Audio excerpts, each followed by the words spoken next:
चंद्रयान-3 ने भेजी चांद की खौफनाक तस्वीर देखकर चौंके इसरो, रूस और नासा के वैज्ञानिक। चंद्रमा की सतह है इतनी भयानक कि चंद्रयान-3 को उतरने में आ सकती है बड़ी आफत। दोस्तों, इस वक्त चंद्रयान-3 चांद के बेहद करीब यानी 100 किलोमीटर की गोलाकार कक्षा में पहुंच चुका है। अब विक्रम लैंडर के चांद की सतह पर उतरने के काउंटडाउन को शुरू कर दिया गया है। इस बीच इसरो के वैज्ञानिकों ने चंद्रयान-3 के एडवांस हाई रेजोल्यूशन कैमराज ने चंद्रयान की सतह की फुल HD तस्वीरें शेयर की हैं, जिन्होंने चांद के अनोखे रूप से पर्दा उठा दिया है। लेकिन इन तस्वीरों को देखकर इसरो और रूस के वैज्ञानिकों की मुश्किलें और भी बढ़ गई हैं, क्योंकि ये चांद के उस दक्षिणी ध्रुव की ही खौफनाक तस्वीरें हैं जहां हमारा चंद्रयान रूस का लूना 25 लैंड करने वाले हैं। तो आखिर क्या है इन तस्वीरों में, दिखाएंगे आपको। साथ ही चंद्रयान-3 का फ्यूचर, मिशन प्लान और इसरो के अपकमिंग प्रोजेक्ट्स के बारे में भी बताएंगे, तो वीडियो को अंत तक जरूर देखिएगा। दोस्तों, पिछले दिनों चंद्रयान-3 के पीछे पीछे रूस ने भी अपना लूना 25 स्पेसक्राफ्ट को लॉन्च कर दिया और खबरें आ रही थी कि चीन ने भारत के खिलाफ रूस के कान भरे हैं, इसलिए रूस अपने बेहद अच्छे दोस्त भारत के साथ कंपटीशन में उतर आया है। लेकिन अब आखिरी वक्त पर इसरो ने भी सभी पासे पलट दिए हैं। जी हां, अमेरिका की नासा, रूस की रॉसकॉस्मोस और ब्रिटेन ने भी ऐसा नहीं सोचा होगा कि भारत का चंद्रयान-3 दहाड़ मारते हुए इतना बड़ा कारनामा कर दिखाएगा। दरअसल चांद की 100 किलोमीटर की कक्षा में प्रवेश करने के दौरान चंद्रयान-3 पर ऐसा खतरा मंडरा रहा था कि इसके सामने दुनिया भर के देशों के 6 लाइव चंद्र मिशन मुंह दिखाए खड़े थे और इसमें से एक तो भारत का ही चंद्रयान-2 था। पीछे से रूस का पावरफुल लूना मिशन कर रहा था उसका पीछा, और 2 डेड पड़े मिशन भी चंद्रयान-3 के रास्ते में आ रहे थे। अगर इनमें से किसी भी के साथ चंद्रयान-3 की टक्कर हो जाती तो चांद पर जीत हासिल करने का इसरो का सपना चूर चूर हो जाता। लेकिन इसरो के मिशन ऑपरेशन कॉम्प्लेक्स में बैठे वैज्ञानिकों ने ऐसा कमाल कर दिखाया है जिसे देखकर दुनिया भर की सभी स्पेस एजेंसीज में हड़कंप मच गया है। जी हां दोस्तों, 16 अगस्त के दिन इसरो ने चंद्रयान-3 के इंजन को ऑन कर दिया, जिससे चंद्रयान-3 इन सभी स्पेसक्राफ्ट्स के ऑर्बिट्स के बीच से गुजरता हुआ दहाड़ मारते हुए चांद पर पहुंचने की अपनी आखिरी कक्षा में पहुंच चुका है। साथ ही इसरो ने इस प्रक्रिया के बाद भी काफी ईंधन बचा लिया है, जिसका इस्तेमाल विक्रम लैंडर की सॉफ्ट लैंडिंग को और ज्यादा सुरक्षित बनाने में किया जाएगा। 100 किलोमीटर की इसी गोलाकार कक्षा में चंद्रयान-3 के इंटीग्रेटेड मॉड्यूल का मिशन पूरा होता है। ऐसा इसलिए क्योंकि इस कक्षा में इसके इंटीग्रेटेड मॉड्यूल से propulsion और लैंडर मॉड्यूल अलग हुए हैं और अब सिर्फ लैंडर मॉड्यूल ही अपने रास्ते में आगे बढ़ेगा, जो 23 अगस्त के दिन चांद पर लैंडिंग करेगा। लेकिन इस बीच इसरो ने खुद मिशन से जुड़ी एक बड़ी खबर लीक कर दी है, जो सुनकर दुनिया भर की स्पेस एजेंसीज में हड़कंप मच गया है। दरअसल इसरो ने चंद्रयान-3 के विक्रम लैंडर पर लगे हाई रेजोल्यूशन कैमरा से सदियों से वीरान पड़ी चांद की सतह की खौफनाक तस्वीरें रिलीज कर दी हैं और दुनिया भर के वैज्ञानिक चांद की सतह के जिन बड़े क्रैटर्स की बात कर रहे थे, चंद्रयान-3 के उन क्रैटर्स यानी कि गड्ढों के असली लुक को रिवील कर दिया है। इन तस्वीरों में आप देख पाएंगे कि चांद की सतह पर कई बड़े बड़े गड्ढे हैं और इनमें से कुछ गड्ढे तो इतने गहरे हैं कि अपनी परछाई की वजह से ये इतने ज्यादा काले दिख रहे हैं कि इनके अंदर देखना ही नामुमकिन है। बता दें कि ये फोटो चंद्रयान-3 के विक्रम लैंडर पर लगे लैंडर हॉरिजॉन्टल वेलोसिटी कैमरा ने ली है और यही कैमरा लैंडिंग के दौरान विक्रम के आर्टिफिशियल इंटेलिजेंस ब्रेन को HD फोटोज प्रोवाइड करके इसे गड्ढे में गिरने से बचाएगा। साथियों, चांद की सतह पर इतने ज्यादा गहरे गड्ढे हैं कि दुनिया भर के कई देश यहां अपने लैंडिंग मिशन भेजने से डरते हैं और आज तक सिर्फ अमेरिका, चीन और रूस ही चांद की सतह पर लैंड करने में कामयाब हो सके हैं।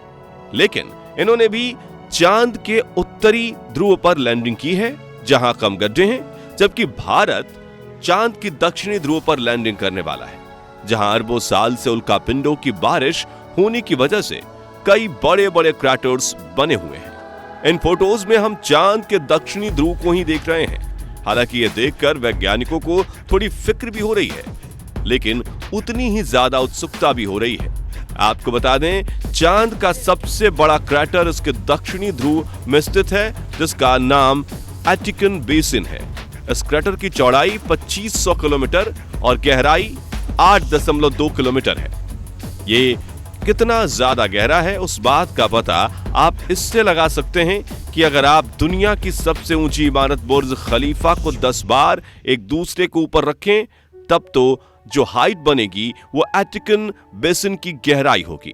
साथियों, आपको यह जानकर गर्व होगा कि चंद्रयान 3 का विक्रम लैंडर चांद के दक्षिणी ध्रुव में मैजिनस सी और सेम्पिलियस एन क्रैटर के बीच उतरने वाला है, जिसके बाद इसका प्रज्ञान रोवर लैंडर से बाहर निकलेगा और चांद की सतह की स्टडी करेगा।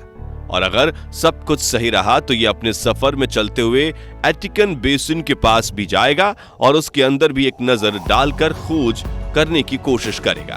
दोस्तों, इसरो की तरफ से एक और बड़ी खबर ये निकल कर आ रही है कि इस moon landing and research mission की अवधि 14 दिन के लिए ही प्लान की गई है, लेकिन अगर लैंडर और रोवर के सोलर पैनल अगर सही से काम करते रहे और इनकी बैटरी में चार्जिंग बनी रही, साथ ही इसके सभी पेलोड सही से काम करते रहे, तो इसरो इस मिशन की अवधि को और भी ज्यादा बढ़ा सकता है, क्योंकि इसरो ने विक्रम लैंडर को वापस धरती पर लाने का कोई प्लान नहीं बनाया है। ऐसे में अगर उपकरण चलते रहेंगे तो इनका और ज्यादा इस्तेमाल किया जाएगा। साथियों, अब इसरो के अगले बड़े स्पेस मिशंस की बात करें तो जैसे ही चंद्रयान 3 मिशन सफल होगा, वैसे ही इसरो अपने सूरजयान आदित्य L1 को लॉन्च करेगा, जो पृथ्वी से 15 लाख किलोमीटर दूर मौजूद लैंग्रेज पॉइंट 1 तक लंबा सफर तय करेगा, जहां पर यह अंतरिक्ष के इस बिंदु की परिक्रमा करते हुए सूरज के वातावरण और सौर तूफानों की स्टडी करेगा, जिसके लिए आदित्य L1 पर 7 पेलोड लगाए जाएंगे। और स्पेस क्राफ्ट अब इसरो के सतीश धवन स्पेस सेंटर पर पहुंच चुका है, जहां इसे इसरो के बाहुबली PSLV रॉकेट के साथ अटैच किया जा रहा है। और सब कुछ सही रहा तो इसरो अपने आदित्य L1 को 26 अगस्त के दिन लॉन्च कर देगा।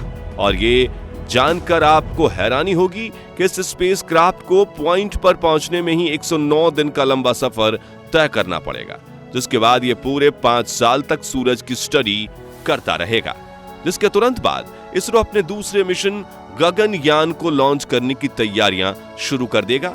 आपको बता दें कि गगनयान इसरो का ऐसा स्पेसक्राफ्ट है जिसे स्पेशली इंसानों को बिठाकर अंतरिक्ष में भेजने के लिए डिजाइन किया गया है। लेकिन जिस तरह से रूस ने पहली बार बेजुबान बेचारी लाइका डॉग को अंतरिक्ष में भेजकर मरने के लिए छोड़ दिया था, इसरो इंसानों को भेजने के लिए उस तरह बेजुबान जानवरों पर एक्सपेरिमेंट नहीं करेगा। रूस के इस डॉग मिशन के डिटेल्ड वीडियो को आप एंड स्क्रीन में दी गई लिंक से देख सकते हैं। खैर, गगनयान से बिठाकर पहली बार अंतरिक्ष में भेजने के लिए इसरो ने व्योम मित्र नाम का एक आर्टिफिशियल इंटेलिजेंस रोबोट को डिजाइन किया है, जिसे गगनयान में बिठाकर अंतरिक्ष में भेजा जाएगा। यह रोबोट लॉन्चिंग के दौरान स्पेसक्राफ्ट में होने वाले वाइब्रेशन और शॉक वेव्स को स्टडी करेगा। इतना ही नहीं दोस्तों, इसरो ने इस रोबोट को इस तरह से डिजाइन किया है कि हर कामयाबी और असफलता के दौरान यह इंसानों की तरह ही फेशियल एक्सप्रेशंस देकर उसे बयान करेगा। साथ ही ये कैमरा वाली डिस्प्ले पैनल को इस्तेमाल करके इसरो के कमांड सेंटर में बैठे वैज्ञानिकों के साथ कम्युनिकेशन भी करेगा। बता दें कि गगनयान को भी इसरो इसी साल के अंत तक लॉन्च कर देगा और मिशन में सफलता मिलने के बाद 2025 में भारत मानव मिशन गगनयान में अपने एस्ट्रोनॉट्स को बिठाकर अंतरिक्ष में भेजेगा। लेकिन इसरो के स्पेस मिशन यहीं तक सीमित नहीं रहने वाले, बल्कि इसरो अपने मंगलयान 2 यानी मार्स ऑर्बिटर मिशन 2 पर भी काम कर रहा है, जिसे साल 2024 में लॉन्च कर दिया जाएगा। दरअसल दोस्तों, 2013 में मंगल ग्रह के ऑर्बिट में भेजे गए मंगलयान 1 मिशन को सिर्फ 6 महीने के लिए प्लान किया गया था, लेकिन मंगलयान पूरे 8 साल तक मंगल की परिक्रमा करता रहा और अप्रैल 2022 में हमारा मंगलयान से हमेशा के लिए संपर्क टूट गया। जिसके बाद इसरो ने अब मार्स ऑर्बिटर मिशन 2 की तैयारियां शुरू कर दी हैं, जिसका ऑर्बिटर लगभग पूरी तरह से तैयार भी हो चुका है। और इसी तरह से दोस्तों, इसरो भविष्य में कई स्पेस मिशन करने वाला है और साल 2030 आते आते इसरो भारत को स्पेस सुपर पावर बना देगा, यानी अंतरिक्ष में भारत दुनिया का सबसे सफल देश जरूर बन जाएगा। दोस्तों, हमारे स्पेस साइंटिस्ट के द्वारा भारत को स्पेस सुपर पावर बनाने के इस प्लान के बारे में आप अपनी राय कमेंट बॉक्स में जरूर बताइएगा। आज के लिए बस इतना ही, और वीडियो तो जरूर ही पसंद आया होगा तो जल्दी से वीडियो को लाइक और शेयर कर दीजिए। साथ ही ऐसे ही कमाल के वीडियोस देखते रहने के लिए हमारे चैनल को सब्सक्राइब और फेसबुक पेज को फॉलो जरूर करें। धन्यवाद।